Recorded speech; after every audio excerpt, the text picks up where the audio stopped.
Hello, everyone. Welcome to the Road to Recovery podcast. This podcast is a platform for education, discussion, and conversations on mental health. I'm your host, Amirah Shah, and in this podcast, you'll get to know more about the therapeutic process, insight into life from the perspective of the psyche, and also join me in exploring current issues with other practitioners. I specialize in grief, but I'm always interested in learning about the human experience of the mind, heart, and spirit. So join me on this journey of in-depth learning about ourselves and the world we live in.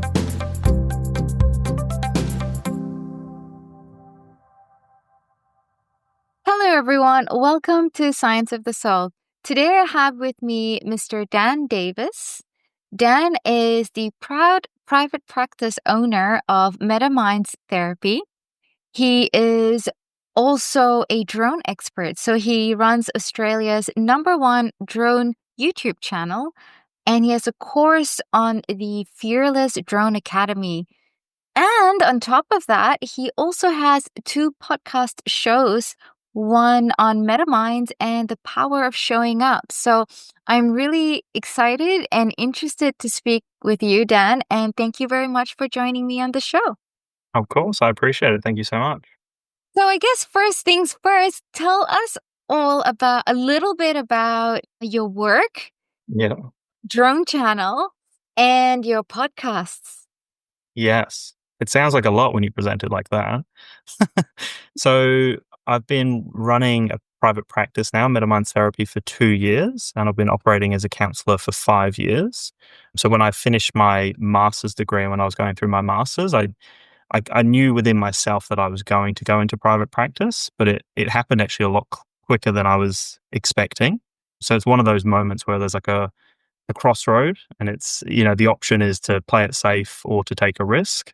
And so it's worked out really well, and I'm extremely busy with clients and expanding the business. So that's a full-time job. I work 4 days a week in the practice, and then I also, the other available days, I create YouTube content for my drone channel. So create a lot of drone videos on the latest releases, comparisons. I do giveaways. I do a lot of stuff around helping people overcome their fears as well. Their anxieties when they're flying, or maybe they've crashed and they're struggling to kind of fly their drone again or build the confidence. But that's the niche that I'm really trying to tap into, is that, the mindset as such, the mindset and mental health. Because a lot of people have told me that they get a lot through flying their drones. It's phenomenal for their mental health. They get to go out in the sun, they get to be present, they're really focused on what they're doing. And for a lot of people, they've told me that's been extremely helpful for them through some tough times. It means a lot to a lot of people. So I thought that's an area that isn't being touched on, is the mental health side of drone operators. So that's how the Fearless Drone Academy came about. I basically was noticing that was a trend. A lot of people were anxious and asking me questions all the time. Hey, how do I fly? How do I build my confidence? How do I not crash? Wow. So that's how that all started. And the podcasts, the MetaMinds podcast is what actually led to MetaMinds Therapy, the private practice. And that was a podcast I started when I was doing my bachelor's degree in psychological science. And The podcast led to the practice. yeah, so it was I guess in the sense of it was just a natural progression to that. The name transitioned across. I was already having open conversations with my friend in the podcast, and then we were getting a lot of high caliber guests on who were huge authors and personalities in their space. And so that was fascinating because, we were talking to a lot of thought leaders, and that transitioned into me wanting to open my own private practice. So then the podcast became more of a conversation between my friend and I, as opposed to just getting guests on and talking to them. It just became more about, our deep conversations, which is how it all started in the first place. Yeah, so that's an interesting journey in itself. And then that actually led to me becoming the host of the Power of Showing Up podcast through the Raise Foundation, which was a company I was working for a couple of years there. And I became the host of their podcast because of the MetaMinds podcast. So that all just kind of, it all worked together and all slotted in perfectly. Not that you can predict that ahead of time, but it just, looking back at it, it's beautiful how it's all aligned.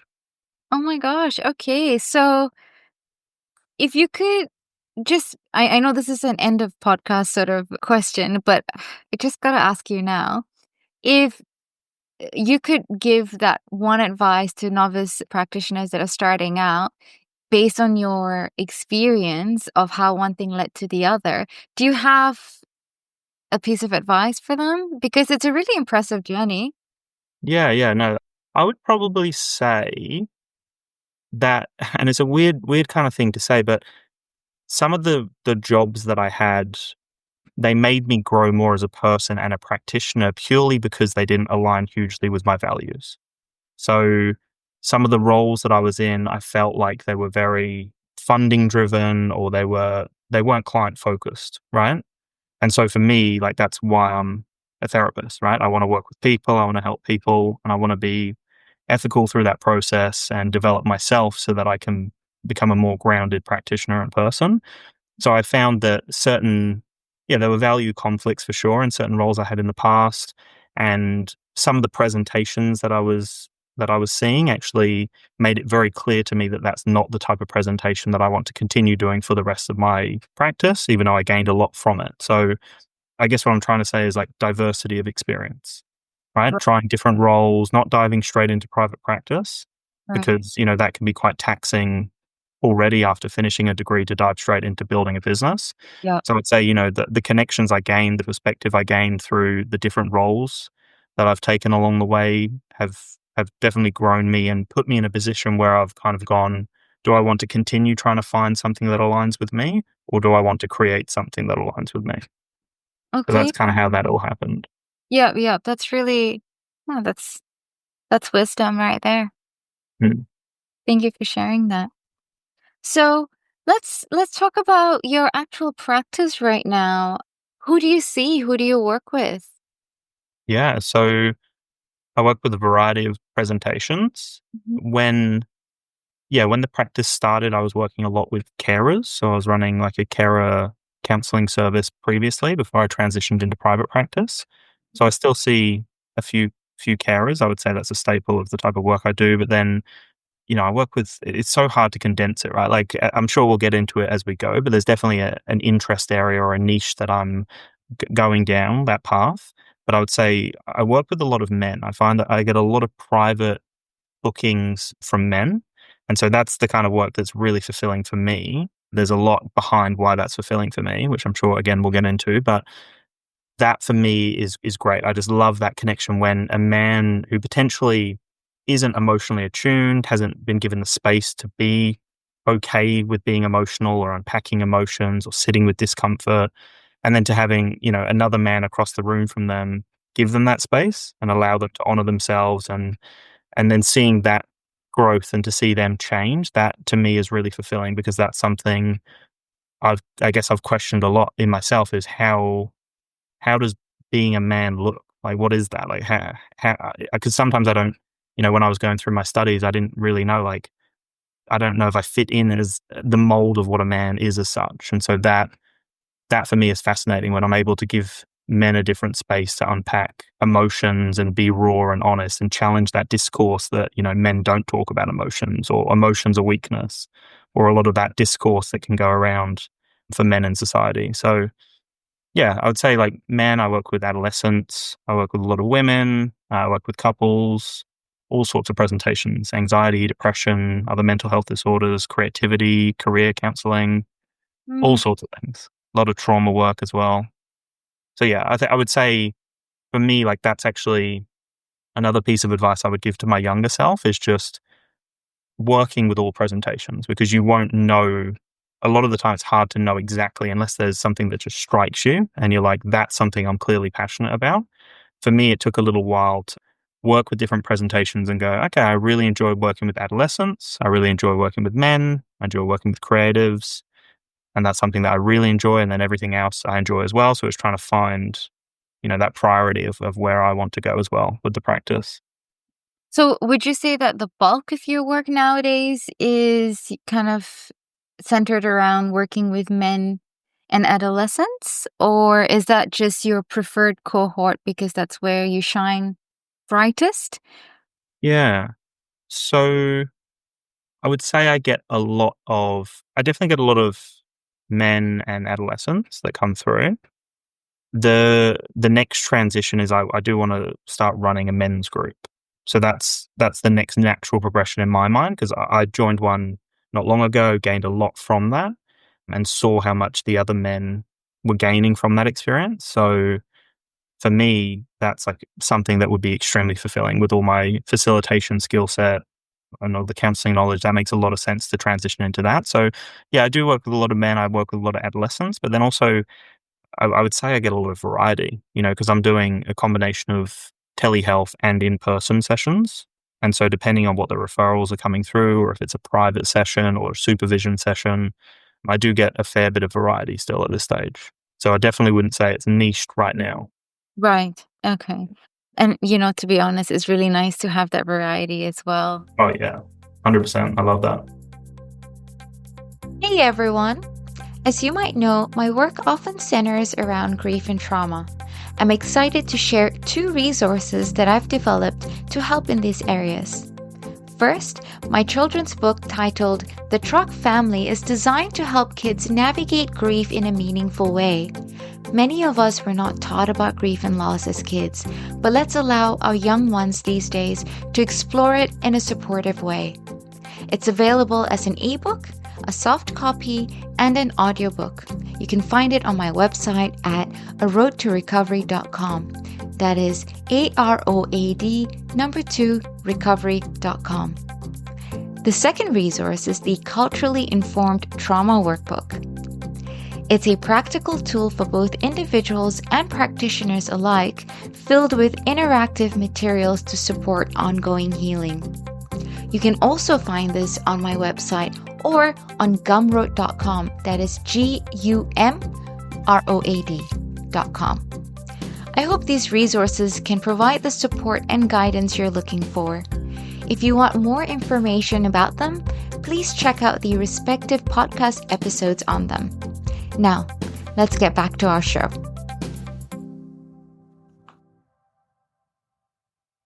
So what aspect of running groups with men, if I'm correct, did I get that correctly? Yeah. What aspect of running groups with men are you keen to get into, and what's the inspiration apart from having good experience being part of a men's group? Yeah. So I think one big thing is community, right? That's something, and that idea of tribe, trying to find your tribe. So for me, like, I've got a really good group of friends, and I can have deep conversations with a lot of my friends. But the idea of deep work is really fulfilling to me. So I find that I have that deep work in a therapy session, and I'm noticing that I'm getting a lot of growth and progression from clients I'm working with. But I guess because I've got that facilitation skill and I really enjoyed doing that when I was working in the schools, that to me naturally feels like a fulfilling progression, right? I get to use my skill set. I get to work with men who want to work on themselves. And I feel that there's an element of like, if I'm passionate about that and if I'm excited about that, I know that the men will get a lot more out of it. So I think that's where the inspiration comes, is diving into a group experience myself, really enjoying it, noticing a lot of growth in myself, and enjoying the structure of how they set it all up. That's something I love, having like a clear agenda for a group, obviously flowing outside of that and being flexible with it. But that was something I noticed with this particular men's group was, we focused on particular themes and topics and we unpacked them. And then you would then reconnect with the men outside of those sessions to then unpack those topics deeper. So Like, that to me is exciting. Yeah. oh, okay. So if I understand correctly, your past experience was a group setting, and then whatever that came out in the group setting, the facilitator will take that up with the individuals one-on-one outside outside the group setting. Is that So what would happen is, like, they had multiple facilitators who would hold a session okay? and would talk about a theme or a topic. And there was, I think, 15 other men there. And so what would happen is, after that session, the facilitators would encourage the participants to engage amongst themselves. So the facilitators wouldn't reach out, but, I might call Joe or Rob or whatever, I'm just making up names. I might just call them and we might talk through, identity, or we might talk through ego, or we might talk through, how like masculinity and how we show up in the world as a man. So yeah, that's kind of how that would look. There would be a theme and a couple of threads of conversations throughout the session. And then it was encouraged that you continued those conversations with the men outside. So who would reach out to who? The facilitators reaching out to the participants or participants reaching out to the facilitators? So participants reaching out to participants. So the Oh, facilitators wouldn't be, yeah, yeah. participants. So the facilitators would not be, early on they might call you, but then they would pull away and it was participant to participant. I see. So that's, I guess, the bonding For aspect. sure. And that's that tribe. That's that, creating that community, which was extremely fulfilling for me. I could see that impacted a lot of the men. And so, I'm a firm believer of like experiencing things to then make sense if that aligns with you. Yeah. So after doing that, I felt like a change. I felt there was something in me that was really open to that. Mm. And it felt fulfilling and I enjoyed it and I loved being a participant. So yeah, naturally I'm like, I would love to be in that space. I would love to be a facilitator and encourage and, foster those communities. Oh, I wish you all the best. I'm sure you'll be great.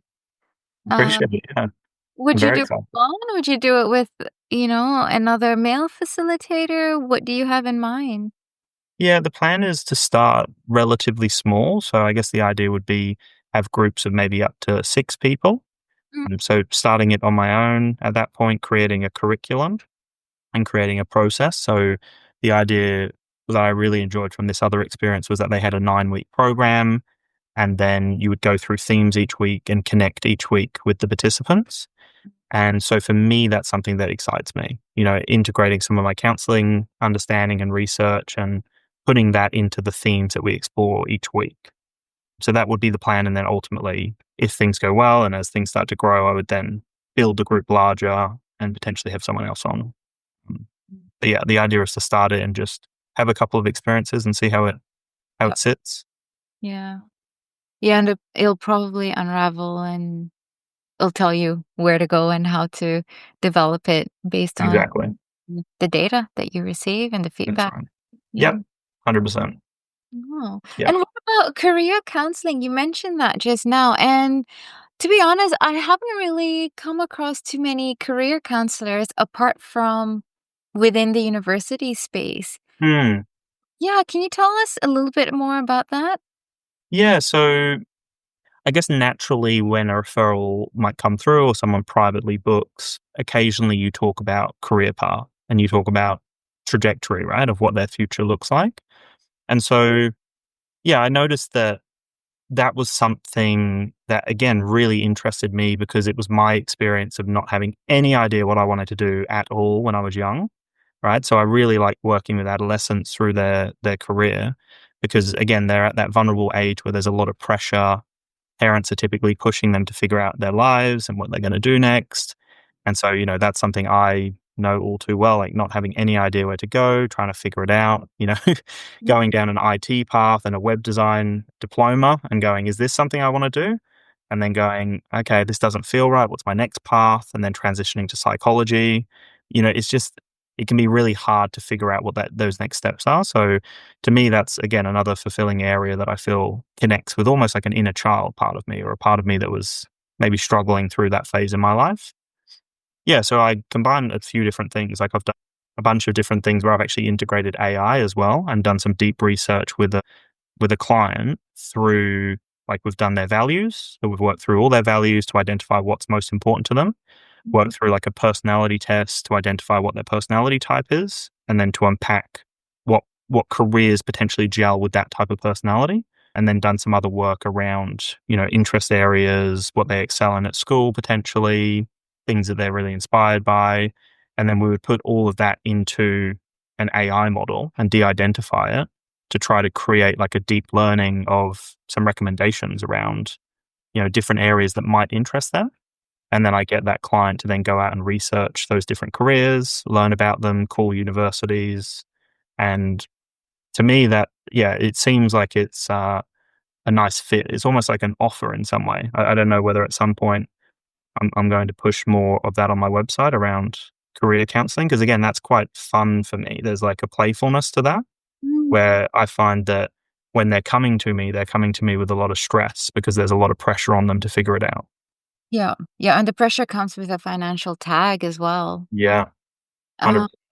so when you're working with clients, particularly in career counseling, is it mainly younger clients, people who are early in their careers, or people who are looking to switch careers? Because you've been Yeah, through a couple of those yourself, right? From lived experience. yeah. Mm. Yeah, it's been a combination of both for sure. So definitely people who are transitioning out of careers and they're trying to figure out what that next leap is for them. That's definitely something I've worked through. And then I typically find that like adolescents and young adults is what I get. People who are 16, 17, maybe young 20s, early 20s. They're the types that typically come through. And then definitely the career transitions, which I've found that with the career transitions in particular, they typically present in another way. So they present as like burnout or they present as some sort of like work-life balance that they're struggling with.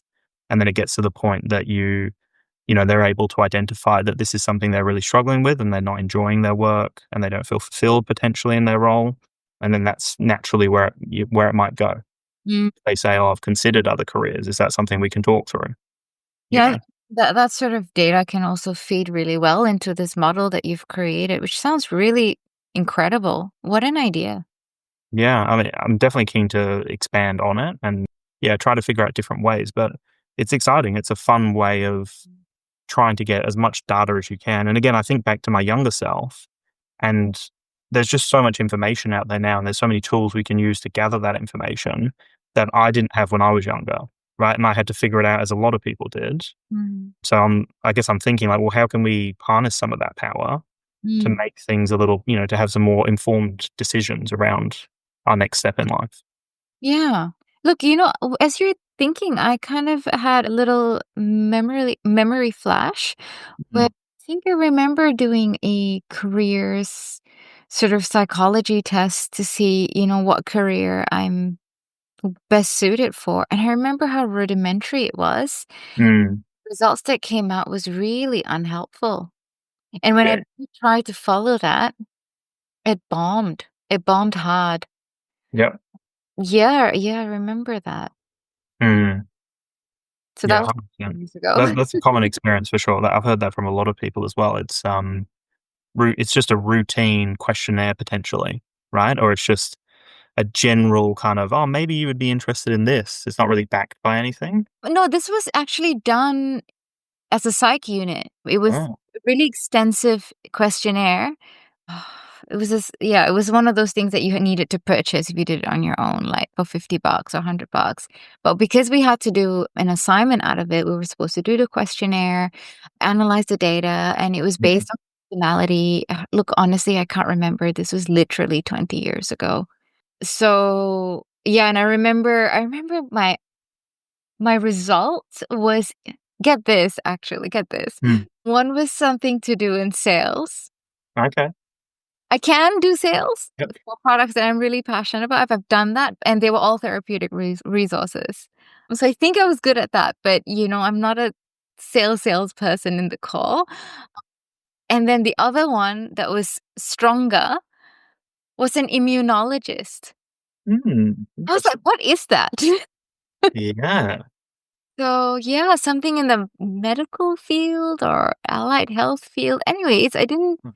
Yeah, it was just really bizarre. And at the time, I was living. Well, I did my degree in Australia, but then I Mhm. went back to my country of origin, which is Singapore, and it wasn't really a thing. Either it wasn't really a thing, or it would be very awkward for me to get into that field with a psych degree. Okay. Yeah, yeah, yeah. Right? Like, Yeah. I would have needed some other sort of paperwork or started at a different sort of level and then, like, yes, Mm. I remember that. How bizarre. Which That's interesting. also is it? It's so It's weird. just interesting how, like, talking about it has brought out that memory for you, and you're, like, reliving it, and you're like, "Oh, that was actually an experience I had." That's a clear Yeah. memory. Yeah, and I actually do remember that because also back then in Singapore, mental health industry wasn't even a thing. It's highly stigmatized even till now. Yeah. But it's progressed so much, especially after COVID. So I'm very happy for that, for my fellow Singaporeans. Hello, dear listeners. If you would like to reclaim control over your nervous system, navigate your grief, your trauma, or deal with cultural matters that are causing you distress, I invite you to book in with me for a free 15-minute consult.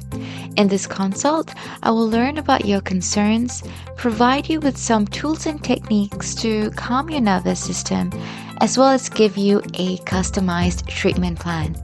Simply jump onto my website to book online, or you can email me at hello@roadtorecovery.com. That is AROAD 2recovery.com.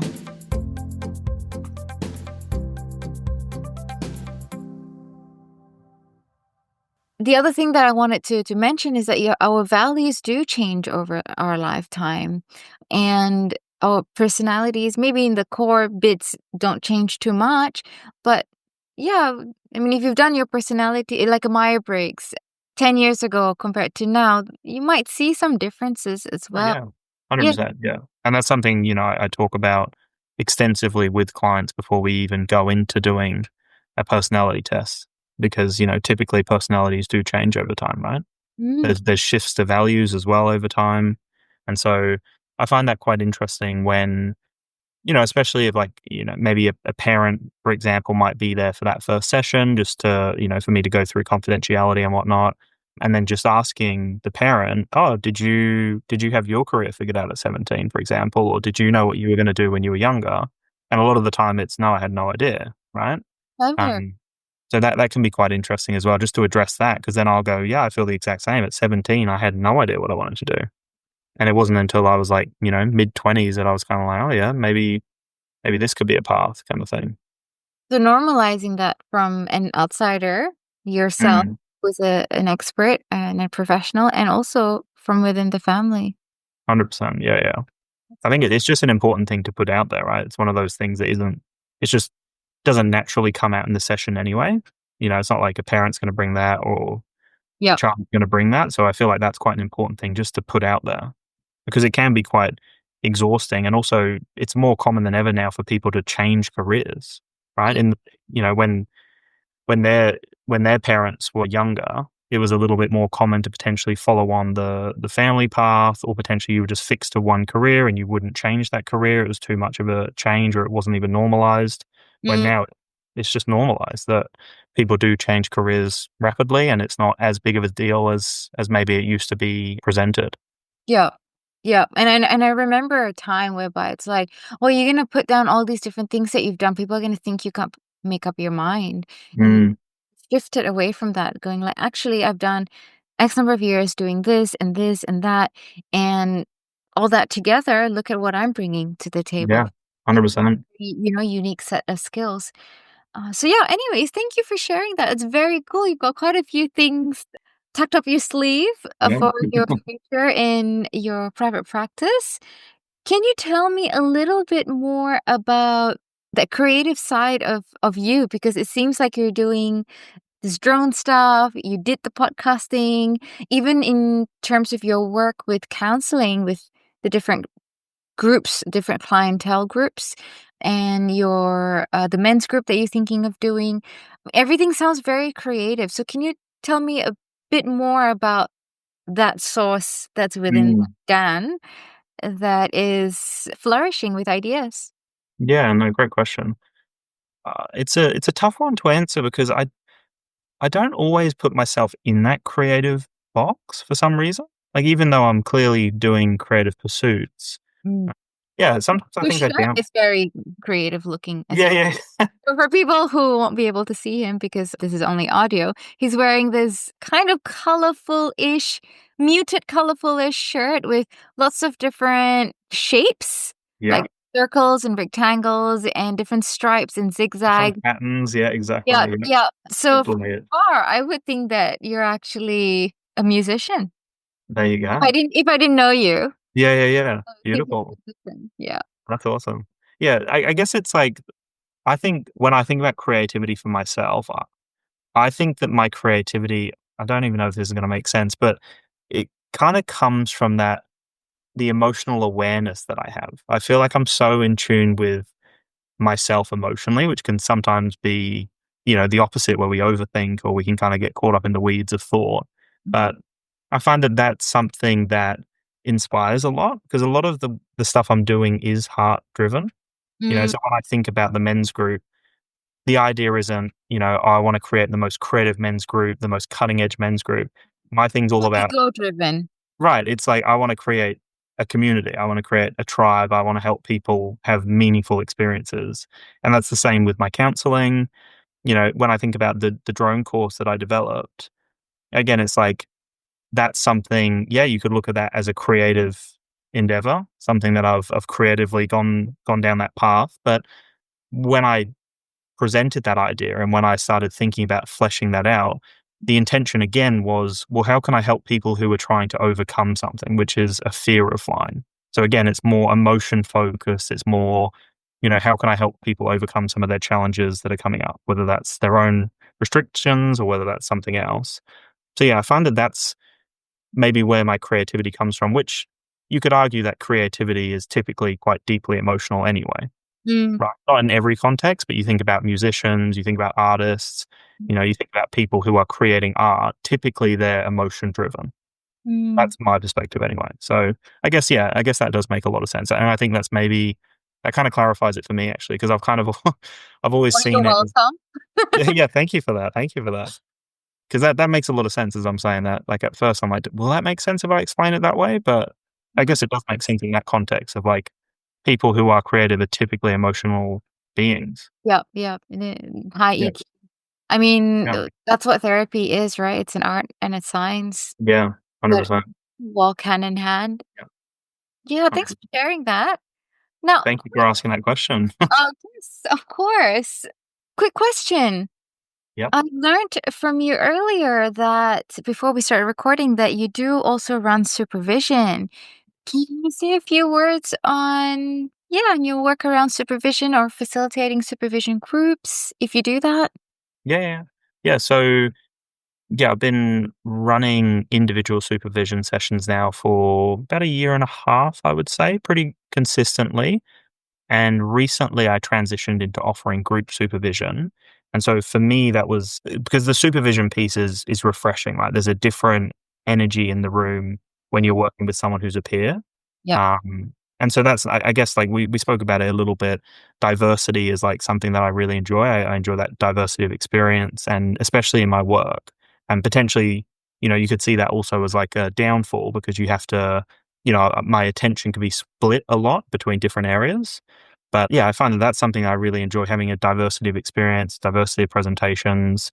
And so supervision for me is really fulfilling. I find I actually gain a lot out of that for myself to validate, who I am as a counselor and how I am in this space. But yeah, I really love that work. And so group supervision again marries up those two skills that I've been Yep. developing. Uh, Yeah.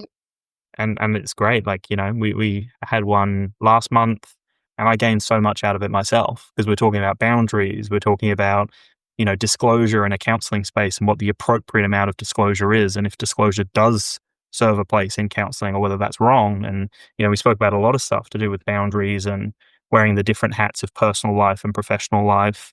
Mm. So again, that kind of stuff is fulfilling because it helps me grow as a person. But I'm also seeing that in real time as other people are having those light bulb moments. Yeah, wow. And especially when you're practicing online in terms of boundaries, right? It's quite blurred unless, you go to a certain office space and you sit there and you see your clients. And then, whereas, you see your clients in your office at home, it, Yes. there's so many different nuances given how the therapeutic mediums and modalities, not modalities, medium has changed in the last few years. So, such important topics, and it sounds that that's something you're passionate about as well.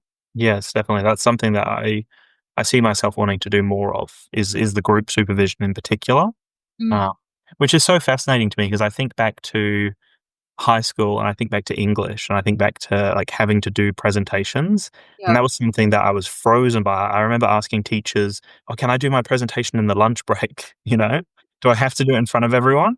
And then, fast forward to me running groups with 30 people in a room. Oh, you're It's like the gangster now. just wild. It's so wild. I'm like, sometimes I journal to my younger self and I'm like, it's just fascinating. And, I'm not special at all. Anyone can do that. It just takes experience and time, right? And It takes and practice, right? yeah. Working through that discomfort. Yeah. I remember I was actually mute in Mm. school when I had to, like, during oral examinations, and it's just me and the teacher, okay? It's not even in front of a class. I just sit there, and I was a top student, so I just sat there and just Yeah, said right. nothing Yeah. for 15 minutes, and she kept going like, "I know you can do this, just say a few words, you got this." And I stared at her and just said absolutely nothing. I still passed because oral was like 10-20%, so it didn't really matter at that time. And then fast forward 10 years later, I was like in senior high school, and it was like my final for the IB diploma because I did the IB diploma, the inner Mm. baccalaureate diploma, and I did Spanish. So it was just again me and my teacher. I was a decent student. I wasn't like an A-star student, maybe like a BA student. Yeah. And it was ab initio Spanish, and he's got a tape recorder, and he has to send this tape to Geneva for marking, right? And I've been with this teacher for 2 years. I love him. His name is Marcos Duran Vargas. He's just amazing. He's from Chile, and he's an expert in IT, so he taught 2 subjects. He taught IT and Spanish.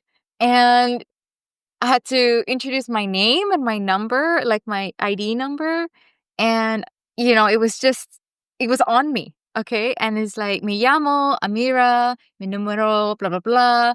But I just completely froze. And he looked at me and he picked up his ID tag and he pointed at it, like, and mouthed, "Say your name." Yeah. And I said his name.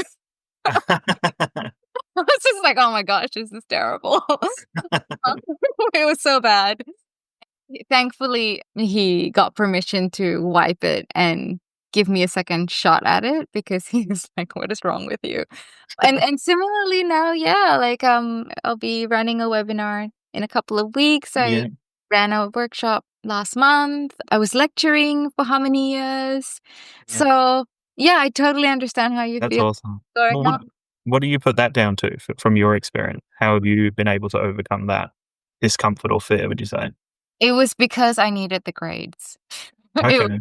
exam, pressure, and practice, practice, practice. I think it came out of my high school English subjects and literature subjects because we had to keep presenting, and the theory of knowledge, like the philosophy subject, we just had to present. So it went from reading off a script, Mhm. memorizing the script, having slides, and just having all these visual prompts and cues, and having a very, very supportive environment. Like I knew who I was talking to, like my classmates and my teacher, because we've been together for a couple years, Mm. Being that took the pressure off, and over time I had no choice, honestly. So if I didn't do it, I'd fail. So Right. but thanks for asking. Of course. I might have to wrap up now, but it was absolutely wonderful to speak with you. Can you please tell our listeners how to find you for your therapeutic services, supervision services, and all the other cool creative things that you've got out there? Definitely. Of course. Thank you so much.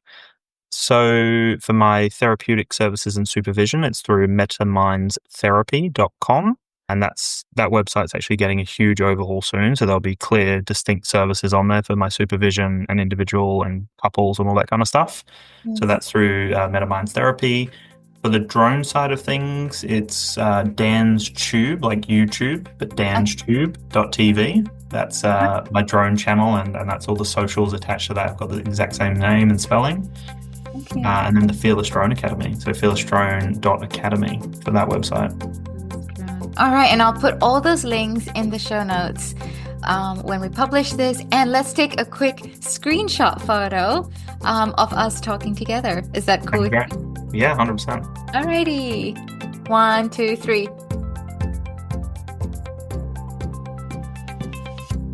Yes. Thank you, Dan. This was so awesome. I really appreciate talking with you. I appreciate your time. Thank you so much. And we'll catch up soon. Definitely. Alrighty. Thanks, everyone. Bye.